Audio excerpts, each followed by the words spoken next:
world champions. USA.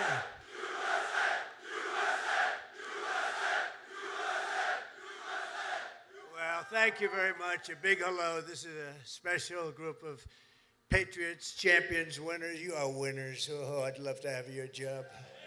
I'd love to have your job. And a very special hello to the greatest sailors anywhere on the seas, the incredible men and women of the United States Navy. Very special people. Thank you very much. It's a great honor. Great honor to be here. But I'm thrilled to be here among thousands of proud American patriots aboard the 100,000 tons, that's a lot of tonnage, forward deployed symbol of American might, power, and prestige, the legendary USS George Washington. This is some ship. They don't make them this way anymore, but we're not supposed to say that, but they really don't. This is great stuff. This is really an incredible GW, they call it GW, right? And we've come this afternoon to celebrate the strength and the skill and service of everyone on this ship. So we're going to all relax. We're going to have a good time. We're not going anywhere, you know. If you go back to Washington, it's like 2 o'clock in the morning. But I want to just tell you that you are special people, and we're going to have a little fun. And I'm going to tell you how great our country is and how well we're doing, because a year and a half ago, we had a different country than we do right now. Now we're the most respected country in the world. We're the hottest country anywhere in the world. And it hasn't taken too long, but I had no doubt. I just didn't know we were going to do it this fast. We've done it fast because of people like you. So I want to thank you very much. And I want to recognize a man that you all know well. And he's a tough cookie. He was formerly our Secretary of Defense, but now he is proudly known as our Secretary of War, Pete Hegseth.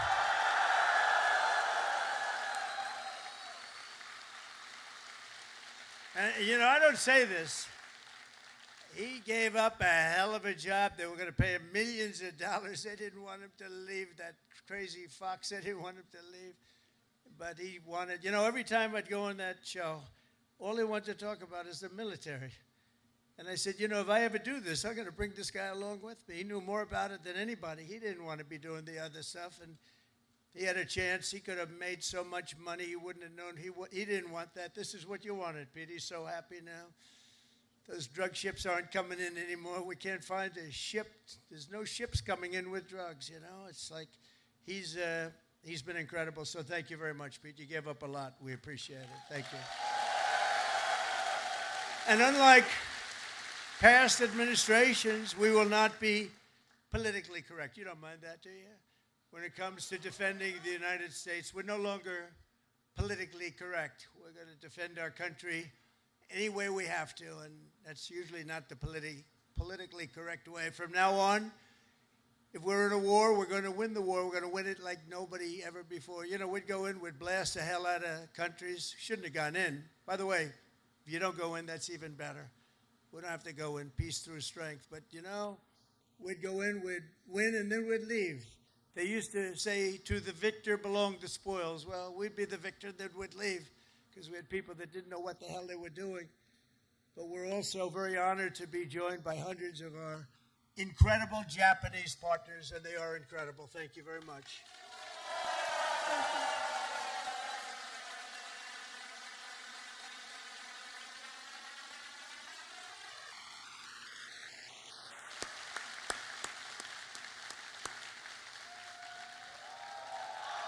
This woman, that's right. This woman is a winner. So, you know, we've become very close friends all of a sudden because their stock market today and our stock market today hit an all-time high. That means we're doing something right. But the cherished alliance between the United States and Japan is one of the most remarkable relationships in the entire world. Really, there's never been anything like it. Born out of the ashes of a terrible war, our bond has grown over 8 decades into the beautiful friendship that we have. It's a foundation of peace and security in the Pacific. You see it? So on behalf of all American sailors stationed in this beautiful country, let's hear it for our allies and the Japanese self-defense forces and all of the Japanese people that we love and respect. And I have such respect for Japan and the country, and now I have a really great respect for the new and incredible Prime Minister. And I have to say this, the first female Prime Minister in the history of Japan. Madam Prime Minister, please say a few words. Thank you, Mr. President, and thank you all.本日、米国の海軍創設250周年という記念すべき節目に、トランプ大統領とともに地域の自由と平和を守る象徴である空母ジョージ・ワシントンで挨拶するチャンスをいただいたこと、心から光栄に思います。This year marks the U.S. Navy's semi-quincentennial anniversary. As we celebrate the important milestone, I'm truly honored to have this opportunity to deliver remarks with President Trump aboard the aircraft carrier USS George Washington, a symbol of protecting freedom and peace in this region. でまず何よりも日夜、我が国と地域の平和と安全のために尽力してくださっている自衛隊員、そして在日米軍の、軍隊の皆さん、軍人の皆様に心から敬意と感謝を捧げます。First and foremost, I would like to express my deep respect and sincere gratitude to all the men and women in uniform from Japan's Self-Defense Forces and the U.S. Forces Japan for your dedication and commitment to safeguard peace and security of our nation and the region day and night. 6年前に、ありがとう、Thank you.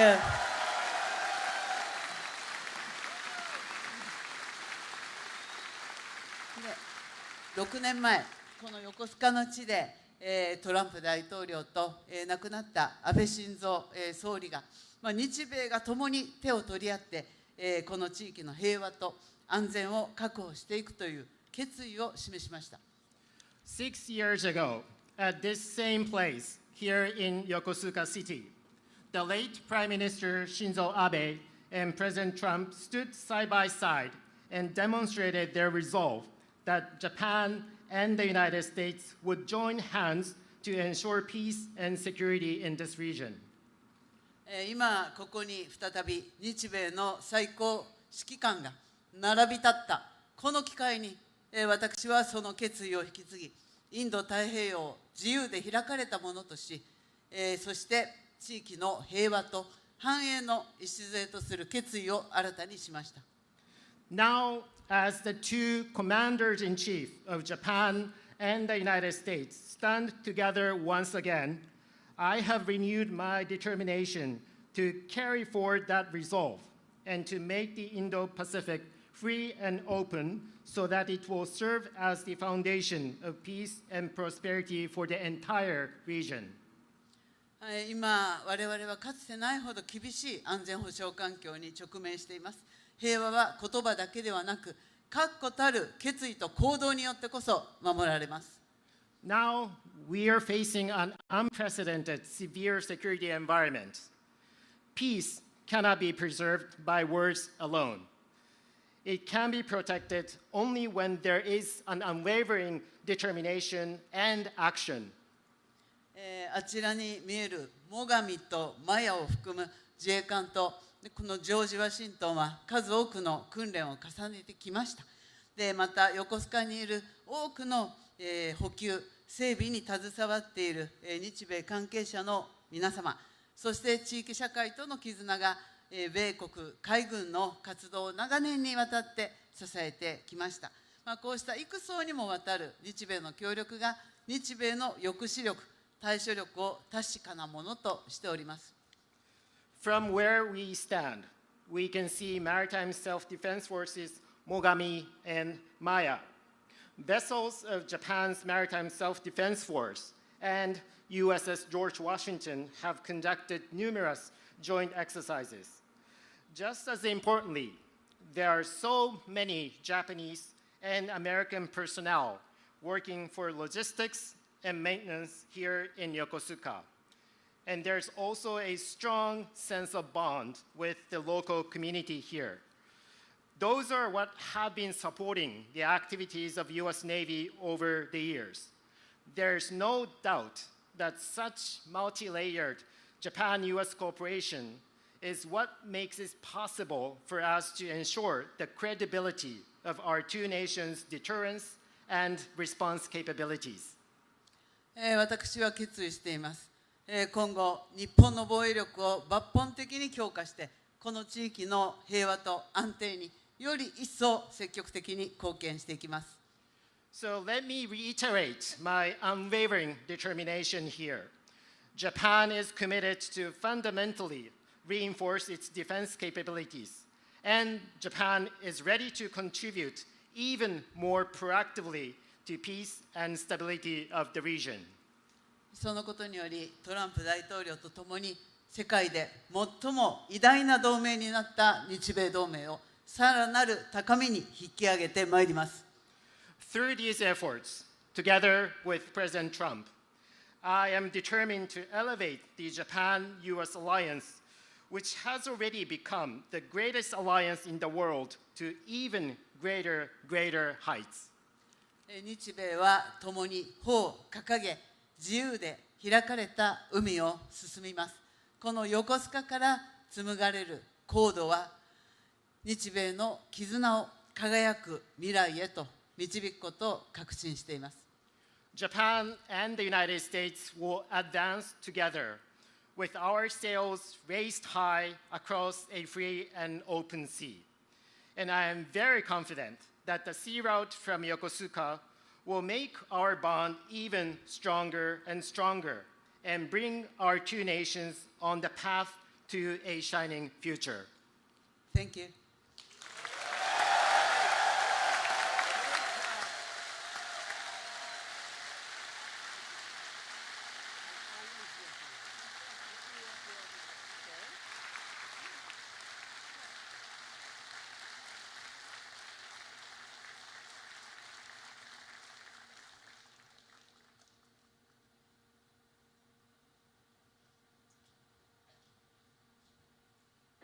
Beautiful. Thank you very much.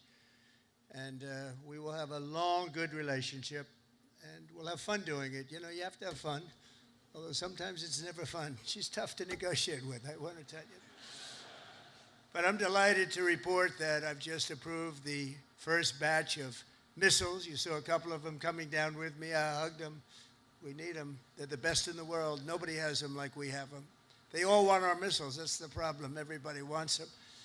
But it's the first batch of missiles to be delivered to the Japanese self-defense forces for Japan's F-35s. And they're coming this week, so they're ahead of schedule. So I just want to tell Madam Prime Minister, they've been waiting for those missiles, and we got them here right away as soon as I heard about it. I want to thank former Senator, a great gentleman, by the way. He was so popular, but I took him out, and I made him Secretary of State. I think he was born for it. Marco Rubio, thank you very much, Marco. Where are you, Marco? Great guy. Great job. He was born for it. Ambassador George Glass, thank you very much, George. Good job you're doing. Thank you. And many of our outstanding uniform leaders with us today, including the head of the Indo-Pacific Command, Admiral Samuel Paparo. Where is Samuel? Oh, hello. Good, but these are good-looking people. You could make a movie with these guys. They're like Central Cat. Look at this group of people. Commander of the U.S. Forces, Japan, General Stephen Jost. Thank you, Stephen. Thank you very much. The commander of the 7th... Oh, that's a big deal. I think you want to switch jobs for 1 week. Only for 1 week, all right. 7th Fleet, big stuff. Vice Admiral Fred Kacher. Fred, thank you very much. That's great.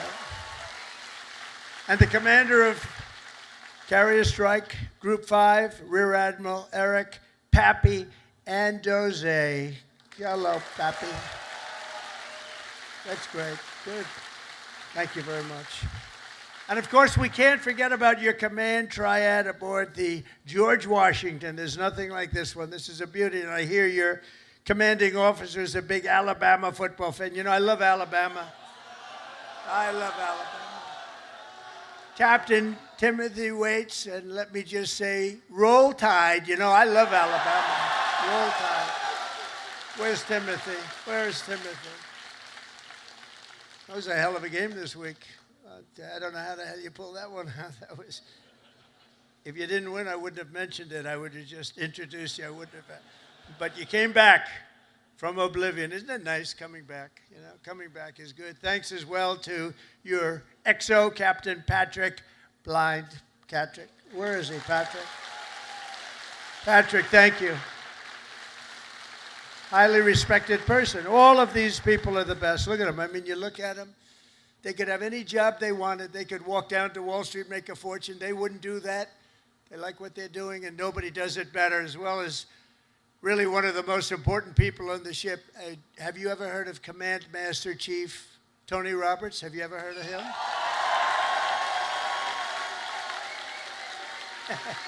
Wherever you are, where's Tony? Thank you, Tony. He's a popular guy.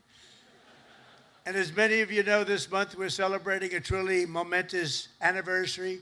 250 years of courage and pride, honor and victory by the United States Navy. 250 years, can you imagine?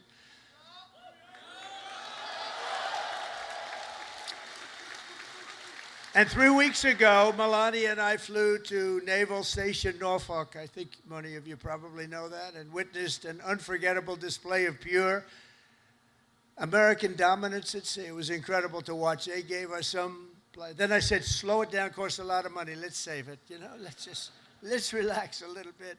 They gave us some great display, from the thunderous roar of the guided missile destroyers, never saw anything like it, to the spectacular sight of nuclear submarines all over the place, to the unstoppable force of another great American aircraft carrier. One thing was clear, that no enemy will ever even dream of threatening America's Navy. There's no Navy even close, not even close. You hear about some of them doing ships, but nobody can do what we do. Nobody has what we have. And we also have the best equipment that rides along in those ships. You see that nobody makes equipment like we do. Nobody makes the ammunition, the weapons, the missiles, the planes, none of it.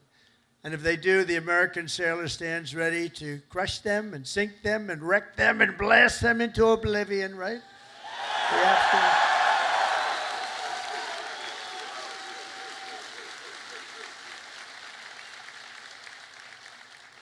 That's a terrible statement for me to make. That's the end of it, because everybody said that I should immediately get the Nobel Peace Award. With that statement, that takes me out of the running, but that's the way. That's the way it is.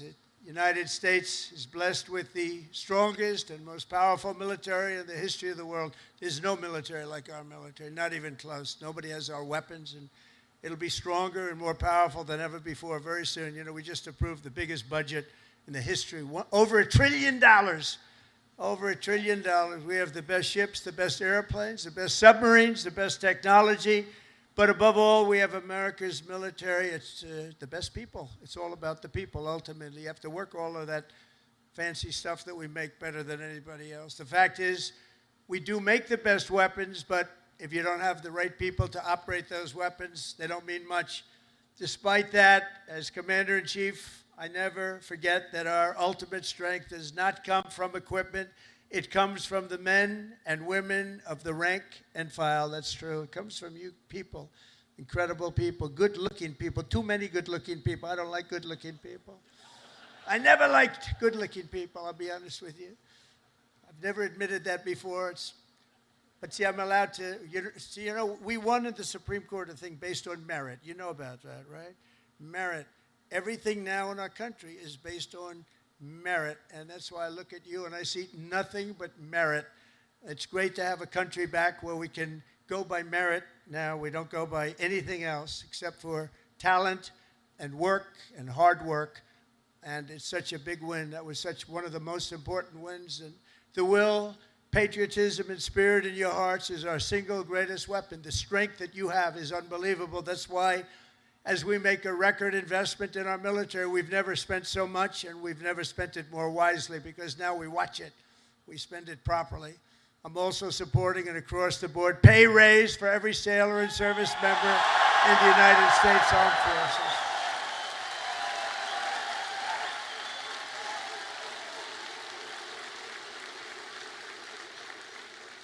Now, if you don't want it, you want to give back to your country, just let us know. We won't give it to you. Is there anybody in that category? Huh?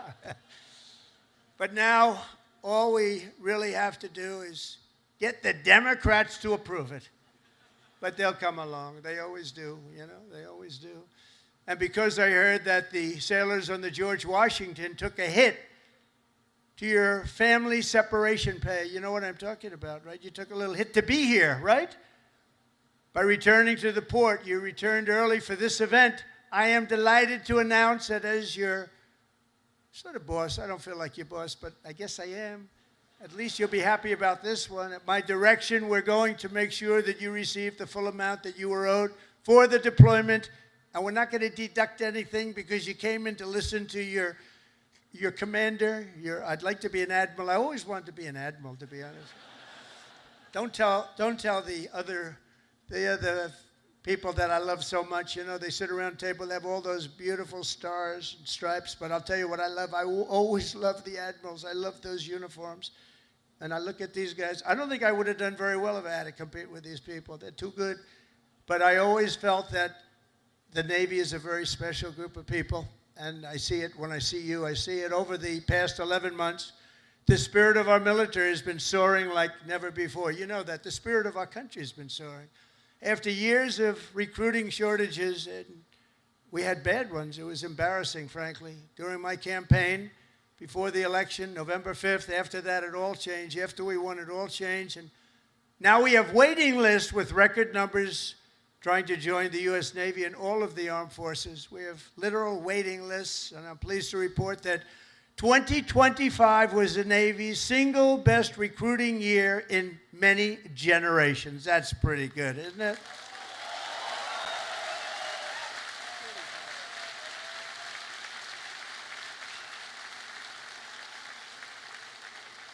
But, you know, think of it. It seems like I've been up here so long, and it seems like I've been doing this for a long time and a half. We had a great first term, but nothing like what's happening now.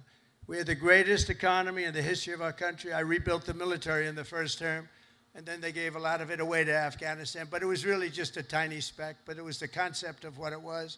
But we rebuilt the military, and we did so many things in the first term, but we're blowing it away right now. But think of it, just 1 year ago, I was in the middle of a campaign. Can you believe that? It doesn't feel that way. I said, you know, you're right. It's not November 5th yet. We have another week or so to go. I was campaigning 1 year ago. And look at all the things that we've done since this unbelievable day, November 5th. That's when it all changed. When we won on November 5th, it all changed, and we went from a country that wasn't respected and a lot of people that had no spirit. That includes joining the police, the fire departments. They didn't want to join. After that, they started joining, and it seems like 10 years ago, not less than a year. Think of it, less than a year ago, I was campaigning. You know, we won the second election by a lot, so we had to just prove it by winning the third by too big to rig, I called it. It was too big to rig. And it was an amazing victory. And thank goodness we won, because we were in big trouble. We were in big, big trouble. But the new recruits, every sailor aboard this ship has answered a sacred call of duty to cross any ocean, fight any battle, and defend America and its allies with unwavering resolve. As you know, the George Washington is the only aircraft carrier on Earth that is permanently stationed overseas. It's permanent. Now, if you'd like to take a trip back to America, let's do it one time. Well, I'll join you. I'd love to join you. You know, when I landed on this, it doesn't feel like a ship. It's solid. This is a solid piece of stuff. These 4.5 acres of power and steel are the front line of American freedom in the Pacific. Every day you're taking risks to keep our country safe and to defend peace and security in this incredible part of the world, working with Japan, working with other nations. I just left Malaysia. We stopped a big war with You know that. We stopped 8 wars. Can you imagine? In 8 months, I stopped 8 wars. Like, I stopped a war a month. Think of that. That's pretty good. But I just left Malaysia. Thank them because they helped us very much with one of them, and actually for even a second, they're great people, and they send their regards. I spent a day there with the Prime Minister, and we had a good time. But you carry out your mission bravely, you carry it out brilliantly, and on behalf of all Americans, I just want to say, and I came over to say it loud and clear, thank you very much. Thank you. Thank you. Incredible people. You are incredible people.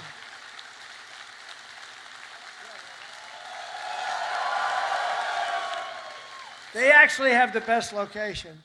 Because if they're really good looking, they end up in Hollywood. You know, you're not going to, you have a great look, but you're not going to end in Hollywood. They can just see the back of your head, all the media. Look at all the fake news back there. But 2 years ago, Naval Air Crewman, 3rd Class, James McCall was just a few months into his first fleet tour with the Golden Falcons helicopter squadron when he and his crew were called on a search and rescue mission to find 3 missing Navy divers. Incredible, brave guys, the divers.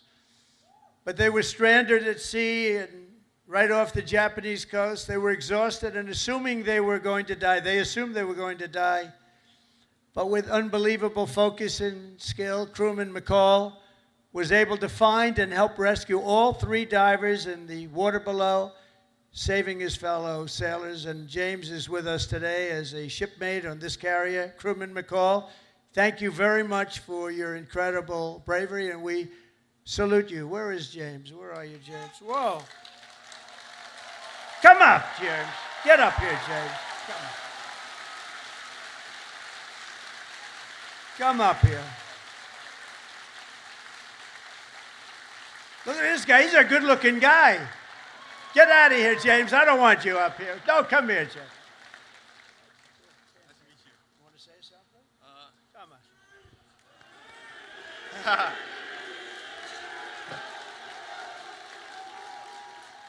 on. I just want to say I appreciate all my fellow shipmates. What I did back then in Iwakuni, it was heartbreaking for losing those loved ones down there, but we brought some back whenever we went down there. And just God bless America and all my fellow shipmates. Appreciate it. And stay a bad Larry.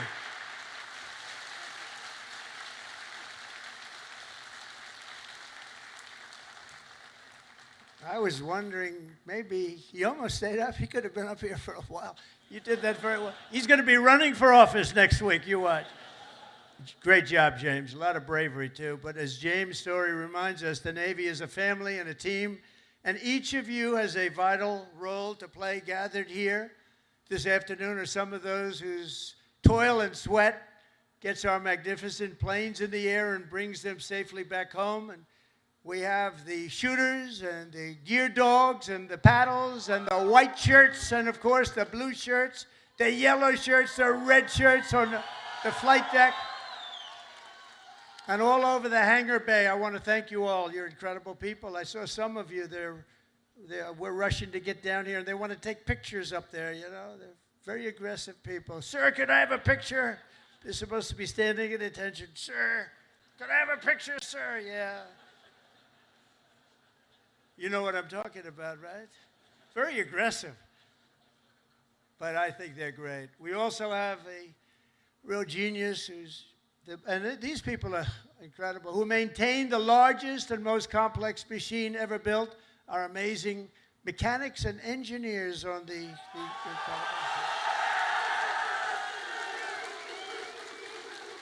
And I asked your captain, you know, I'm building aircraft, I'm building a lot of things, but I said, Captain, you got to tell me something. I know a lot about these ships. I know a lot about these things, building. I want to know catapults. Which is better, the electric or the steam? Okay, ready? You guys, that's what you do, right? This is so much better. You know, they go out, hire a consultant for millions of dollars that was never on an aircraft carrier before. So they switched to electric. I disagree with it, but that's all right. Let me ask you. We're going to go steam first and then electric. Catapults. Which is better? Electric or steam? I'm going to put it in order. Seriously. They're spending billions of dollars to build stupid electric. And the problem, when it breaks, you have to send up to MIT, get the most brilliant people in the world, fly them out. It's ridiculous. The steam, they said they can fix it with a hammer and a blowtorch. And it works just as well, if not better. And I love the sight of that beautiful steam pouring off that deck with the electric. You don't have that. So, you know, we did the Ford in electric. The cost overruns, everything else. But, you know, I hope it's going to be okay. But I like steam. We're going to go back to steam. They change just for the sake of changing. I said to the architect, have you ever designed a ship before? You know, he only did the biggest ship in the world, right? The Ford. But we're going to go back. Okay, now let me ask you the second question. Hydraulic for your elevators or magnets? You know, the new thing is magnets. So instead of using hydraulic, that you can be hit by lightning and it's fine. You take a little glass of water and you drop it on magnets. I don't know what's going to happen. So, you know, the elevators come up in the new carriers. I think I'm going to change it, by the way. They have magnets. Not every tractor has hydraulic. Every excavator, every excavating machine of any kind has hydraulic.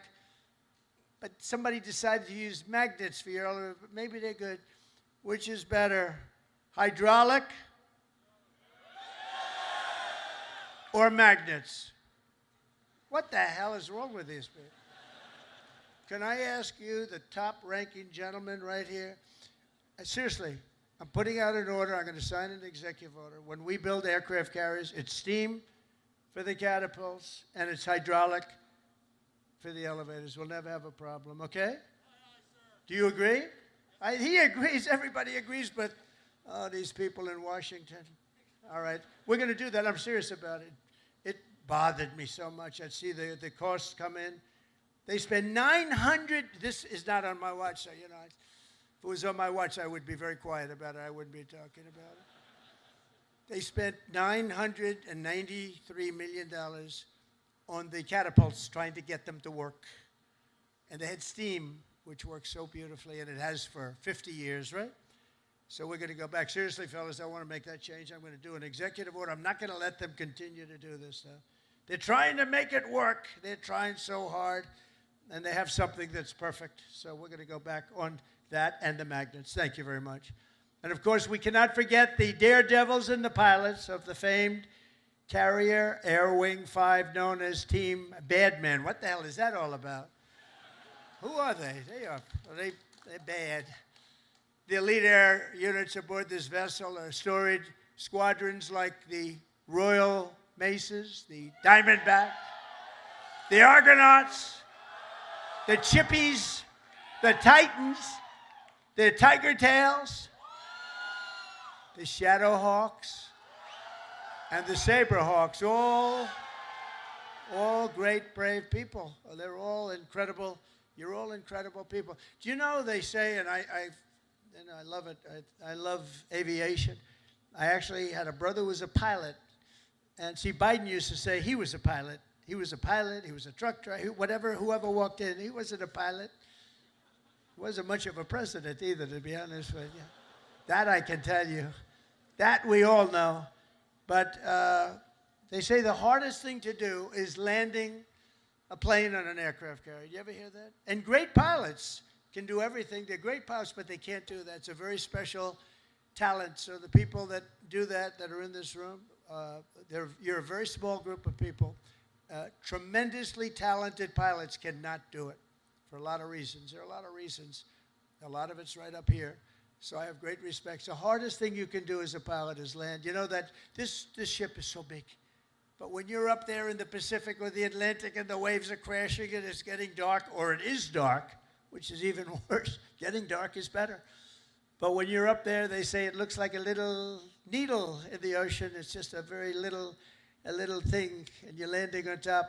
So I have great respect when I see them land. You know, 3 weeks ago they were landing and doing it beautifully. They're very, very talented people, and nobody embodies skill and nerve and swagger and the attitude like a U.S. naval aviator. So I have great respect for you all. Thank you very much. It's one of the reasons I'm here.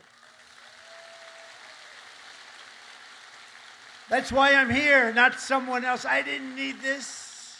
I didn't need the whole damn job. I could have had I had such a beautiful life. But you know what? We're making America greater than ever before, and that's why I'm doing it. And we are doing numbers that nobody's ever seen, nobody ever even thought possible before. Think of it. A year ago, we were a dead country. We were like a dead country, and now we have the hottest country anywhere in the world. There's nobody even close. It's pretty amazing, I'll tell you.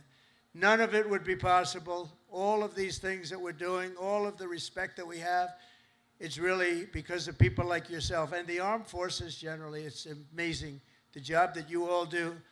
None of it would have been possible. And all of those important missions in the Navy, the devoted members of the Food Service Division serving up to 14,000 meals every single day. How's the food? Good? They say it's good. Is it good? I hope it's good. It's probably my kind of food. I like that kind of food. But they don't get the credit they deserve. I want to just thank them very much and congratulate. 14,000 meals. Let's also hear it for all the sailors holding the American flag high at Seafay, as well as the crews from the ferocious Desron 15. Desron 15.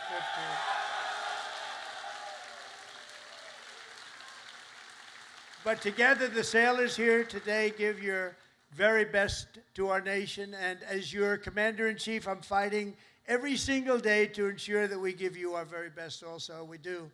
We do. We're giving you everything. We're giving you more than anybody's ever given. We're bringing it up to a standard that nobody's ever seen before. We're starting to make ships also. Part of our deal with the trade is we're starting to make ships. We used to be #1 at making ships, and then we lost our way. But now we're starting to make ships again, and we'll do it very soon. It's not going to take that long, but it's a process. It's not like making a bullet. It's not like it's a big, long process. We've got it going, though, I think, in the right direction. I think within a short period of time, the Philadelphia yards, as an example, is now owned by a group that's going to be making a lot of ships, a good group of people. And we're going to be working also with Japan on making ships. We're going to make a lot of ships again. We used to think of it, we were #1. And then over the years, they just lost their way. They started making other things. They stopped making ships. So we're going to be making ships again. We've more than, think of this, $17 trillion, trillion with a T, pouring into the United States of America from all over the world. And that's the biggest number in the history of any country. And by the time, and this is in 8 months, really. We're here 9, but this is in 8 months. Over $17 trillion. As an example, the last administration did less than $1 trillion in 4 years. We did more than 17 trillion in 8 months. And I think by the time we finish up our first year, we're going to be over 20 or $21 trillion of money coming into our country. And I want to thank Japan, because Japan is making big investments into the United States, and they're very happy because the stock market's gone up very nicely. We've made Japan a lot of money. That's okay. But they're a big investor in our country, and we like that. But think of those numbers. We weren't doing it anywhere near. We were laughed at, and now they're all saying they've never seen anything like what's happened in such a short period of time.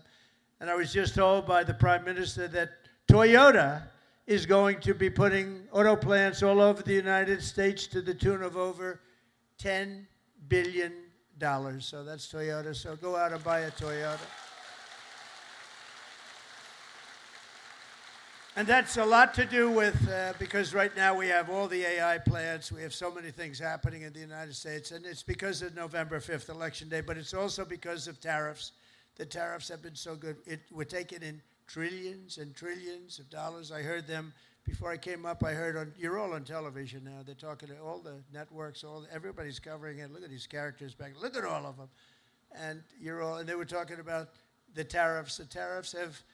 Nobody understood tariffs like I understood tariffs, and the tariffs are having people go into our country and spend tremendous numbers like we've never seen, and that brings jobs with it. It brings jobs, it brings importance, it brings everything. It brings a strong military.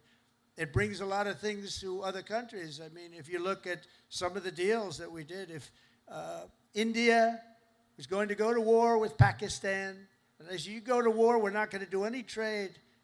Was going to put big tariffs on both countries, and they said, well, Guess we're not going to go to war. 2 nuclear powers, we stopped it. But we stopped a lot of wars, tariffs. Without tariffs, we wouldn't have national security like we have it. We've never had national security like we have it right now. And literally a year ago, you had very little national security. You had people that didn't have a clue. American strength is roaring back like never before, and with your help, America is respected once more, and it is respected at levels that we haven't seen before. On my first day back in the White House, I deployed the men and women of the United States military to stop the invasion on our southern border, right? It was an invasion, losing hundreds of thousands of people to fentanyl and to drugs, and now we have the most secure border in American history. For 5 months, they said no people came into our country illegally. They came in through a legal process, but nobody came in through the southern border. Can you imagine? Even I can't, it's hard to believe that, because, and we do have it tight as a drum, but that's what we have to have.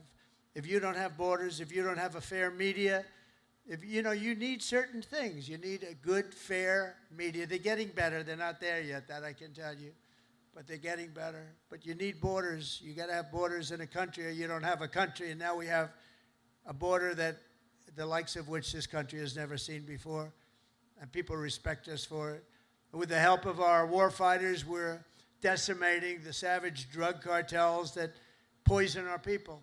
200,000 people, maybe more than that, died last year because of what came into our country.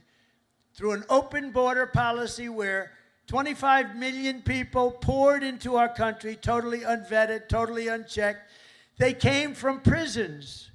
They came from mental institutions and insane asylums. They were drug dealers. They were bad people. 11,388 were murderers, half of which committed more than one murder. They let them into our country. We're getting them the hell out. We're getting them out. We're getting them out fast. Is that okay with you? Yes, right? I have no doubt. Got to get them out. Just an unforced era. And we're also straightening out our cities. You know, Washington, D.C., our beautiful capital, was a killing mess. People getting killed all the time. It was very high crime. And we sent in our National Guard, again, great people. And I don't say they were totally politically correct. That's okay. And now it's a very safe. Now it's considered a very safe. It took 12 days. We got 1,700 people, career criminals, many of which came in through Biden's open border, and they infiltrated our nation's capital. And we had a very unsafe capital, but for years before that, it was very unsafe. Now it's as safe as there is anywhere in the country. You can have your daughter, your girlfriend, your wife, your boyfriend walk right in through the middle. Nobody's going to touch them. The crime is down to almost nothing. It's a whole different ballgame. It took literally 12 days, but let's give us a month to do it really. We had it drum tight, and it's a beautiful thing. And our people in the service, and you know, people don't care. If we send in our military, if we send in our National Guard, if we send in Space Command, they don't care who the hell it is. They just want to be safe. And we have safe cities now. We're starting in Memphis. And Memphis was a disaster. It's been there. They've been there for 2 weeks, and it's a whole different series. Crime is less than half, and within a month it'll be gone. Getting rid of all the bad ones. And we're going to go into Chicago. We're going to go into our cities. We're going to clean them out. We're going to straighten them out. And we're going to have safe cities because you want to protect safe cities. We're going to have beautiful, safe cities, and it's happening very quickly and very easily, actually. It's easy for us. It's hard for them. And we have to have a little more help. It doesn't matter, really. We can do as we want to do, but it would be nice to have more help from some of the Democrat governors that don't mind. In Chicago, 2 weeks ago, 4 people murdered, 11 people shot. This weekend, it was like terrible, much worse than that.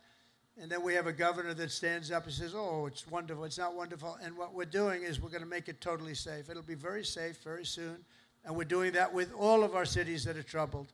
We have cities that are troubled. We can't have cities that are troubled. And we're sending in our National Guard. And if we need more than the National Guard, we'll send more than the National Guard because we're going to have safe cities. We're not going to have people killed in our cities.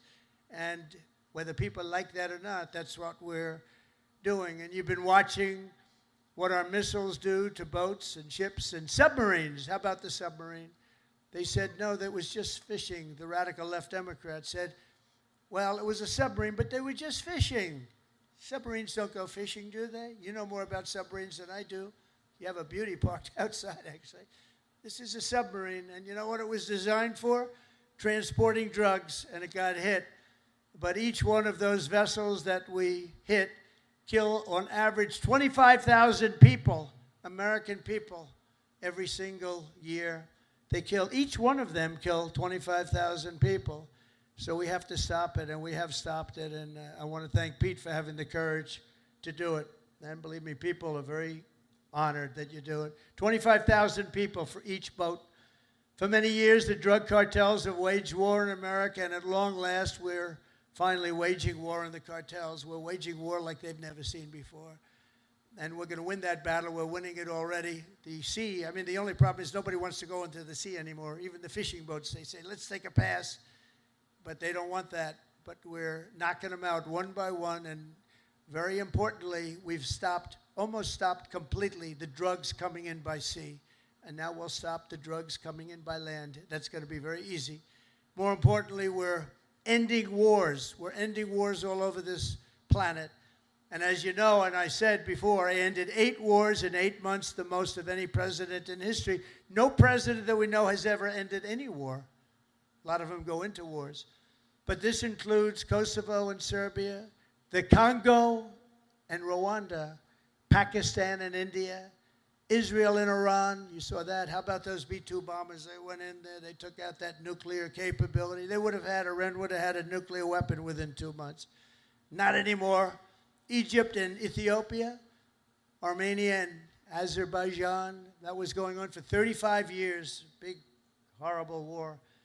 And just this month, we ended the war in Gaza, in the Middle East. We ended the war in the Middle East. Nobody thought it was possible. And we also just signed a deal in Malaysia between a war that was just starting, Cambodia and Thailand. So we saved millions and millions of lives, and I did it mostly verbally. We didn't have to get you involved. When we don't get you involved, that's a good thing. We don't want you to get involved. If I can avoid you getting involved, if I have an ability to do things that maybe other people don't, or we see things, but we stopped a lot of those wars based on trade and tariffs and penalties, and you know they're getting all ready to fight, and then we tell them, no more trading with the United States. We're putting tariffs on your nation, et cetera, et cetera. It's called national security for us, but it's really national security for the whole world. And everywhere we go, America is actually making peace, and it's peace through strength. When they look at this, when they look at you people, they say, we're not going to mess around with them. So it's very important. After years of crippling inflation, back home we had the worst inflation in the history of our country. Energy costs are down. You know, energy costs are way down. Gasoline prices are way down. Grocery prices are way down. We have a little problem with beef. We're going to get that down very quickly, but the prices are way down. Mortgage rates are down despite having an incompetent head of the Fed. I call him too late. He's always too late. He's too late in lowering interest rates. I call him Jerome Too Late Powell. But despite having a totally grossly incompetent guy, we blow through it because we're doing so well. Inflation has been defeated, and workers' wages are rising at the fastest pace in 60 years, and that includes your wages. They're rising in the fastest pace. The workers, I'm not talking about the rich people. Rich people, everyone's doing well. Everyone in our country is now doing well. My first term, we built the greatest economy in the history of the world. We had an economy like nobody has seen before. Now we're doing it again, but this time actually it's going to be much bigger, much stronger. I told you $17 trillion, but it's going to be $21 trillion. And that's numbers that have never been heard of before. Much bigger than any other country in the world by literally $16 trillion. It's amazing. The sailors on this ship sacrificed so much for our country, and the president, and I will tell you, the president standing right up here loves you. I respect you and I love you. And I'm giving everything I have to make sure that when you get home, you find an America that is safe and proud and sovereign and free. One service member who reminds us that we're working for you and for everybody and for our country is Chief Warrant Officer Will Hightower, who serves on the George Washington in the all-important deck department. Do you know what the deck department is? I have no idea. But they do. In April 2024, Will sailed away from Norfolk, leaving behind his wonderful wife, Megan, their precious 6-year-old daughter, and their 1-year-old son. In the past 12 months, he has only been home for 3 weeks total, 3 weeks. An enormous sacrifice, very tough on the family, but an experience everyone on the ship really knows very well. In February, Will's tour will come to an end, and he will finally be going home just in time for his daughter's birthday. So, Will, I want to thank you together with all of those people that go through the same thing. I want to really thank, where is Will? Is Will around here? Where is Will? Wow, look at him. But these are good-looking people here. That's great, Will. How does it feel? Good? That's great. Feels amazing. That's fantastic. That's fantastic. See, in the old days, I'd say, does your wife still love you? But I don't do that anymore, you know? Does your wife still love you? Yes. Do you still love your wife? Every day. That's good. Okay, that's good. So that's good. Great. Beautiful. Say hello to your daughter, right? And your wife. And just in conclusion, every sailor here today inherits a legacy of valor and grit and glory unmatched in the long history of mankind's voyage on the seas. It's a voyage like nobody's ever had like you have. For 2.5 centuries, America's Navy has preserved the vision of our first commander-in-chief, who gave this ship its storied name, its righteous soul, and its timeless motto, first in war, first in peace. Very famous phrase, George Washington.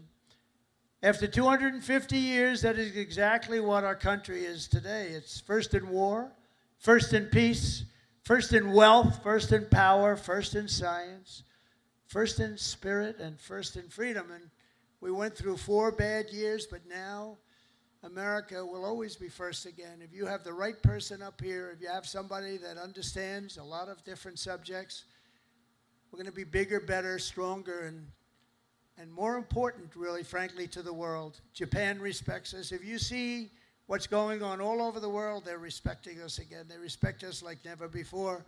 The treatment they gave me all over as I go around to different countries is great, but it's really a respect for me, but it's a bigger respect for our country. They respect our country again. They didn't respect our country just a few years ago.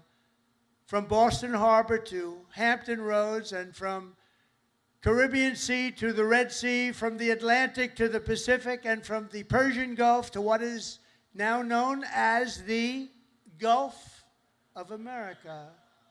Isn't it nice? They say it now routinely. I heard the news today. The Gulf of America, weather is wonderful. They don't say it with a smile. It's called the Gulf of America. How did that happen, right? And it took me, you know, for many years I said, why is it called the Gulf of Mexico when we seem to have the shore? Well, we do. We have 92% of the shoreline. So I said, you know, when we make it back, not if, when, too big to rig. We made it too big to rig. I said, get out and vote. Too big to rig. Make it that way. I said, I'm going to change it.